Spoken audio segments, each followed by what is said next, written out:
আসসালামু আলাইকুম। আশা করি সবাই ভালো আছেন। দুবাই ভিসা খুলছে বাংলাদেশিদের জন্য। দুবাই ভিসা খুলছে বাংলাদেশিদের জন্য। এইরকম নিউজ ইউটিউব, ফেসবুক, টিকটক যেখানে যাবেন ভরপুর। আসলে কি বাংলাদেশিদের জন্য দুবাই ভিসা খুলছে? এরকম নিউজটা হওয়ার কারণ কি জানেন? জানা হলো এখানে সংবাদ মাধ্যম একটু টেকনিক খেলাইছে।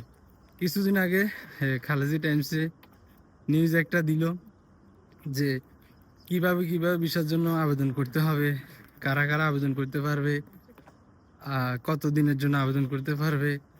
এগুলা দেওয়ার পরে মানুষ ভাবছিল যে মনে হয় বাংলাদেশের জন্য ভিসা খুলে দিছে, নইলে হঠাৎ করে এই ধরনের পোস্ট কেন দিল। কিন্তু পরক্ষণে দেখা গেল না, ওরা বাংলাদেশিদের নাম উল্লেখ করে না, কোনো দেশের নাম উল্লেখ করে না। এটা তাদের একটা টেকনিক, যাতে মানুষ এগুলা বেশি করে দেখে পড়ে। ওইদিকে ডিসেম্বর মাসে রাষ্ট্রদূত ঘোষণা দিল যে ফেব্রুয়ারিতে বাংলাদেশিদের জন্য ভিসা খুলে দিবে। তো দোনোটা মিলে মানুষ মনে করছে যে বাংলাদেশের জন্য ভিসা খুলে দিছে বা দিবে। আসলে কিন্তু না। আজকে 8 ফেব্রুয়ারি 2025, এখন পর্যন্ত বাংলাদেশিদের কোনো ভিসা খুলে নাই। আপনারা অনেকে মেসেজ দিচ্ছেন, কন্ট্যাক্ট হয়েছে, অনেকের সাথে 3 লাখ দিছেন, 2 লাখ দিছেন, টাকা পয়সার কোনো লেনদেন করবেন না। আমি বারবার শুধু আমার একই ভিডিও আমি প্রতিদিন বানাই, ভিসা খুলে নাই খুলে নাই। কেন বানাই? যাতে করে মানুষ জানতে পারে যে আজকে পর্যন্ত ভিসা খোলে নাই। এতে করে আমি কিন্তু অনেক দালালের শত্রু হয়ে গেছি। অনেক দালাল বাজে কমেন্টও করবে।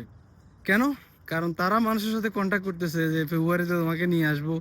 তা এখন আমরা যদি দেশে যারা আছি, এরা যদি ভিডিও দিই যে ভিসা খোলে নাই, টাকা পয়সা লেনদেন করিয়েন না, মানুষের সচেতন করে ফেলি, তাহলে তাদের ইনকামে বাটা পড়বে। যার কারণে অনেক দালাল আমাদের পিছে লাগবে। সো দালাল লাগুক, সমস্যা নেই, সাধারণ মানুষের উপকার হোক। তাই আপনাদেরকে বলবো, আজকে পর্যন্ত ভিসা খুলে নাই, কারোর সাথে কোনো লেনদেন করবেন না। দুবাই বাংলাদেশিদের ভিসা আপডেট হলো এটা। বাংলাদেশিদের জন্য এখনো ভিসা বন্ধই আছে, আগে যা ছিল তাই। ভালো থাকুন, সুস্থ থাকুন, আল্লাহ হাফেজ।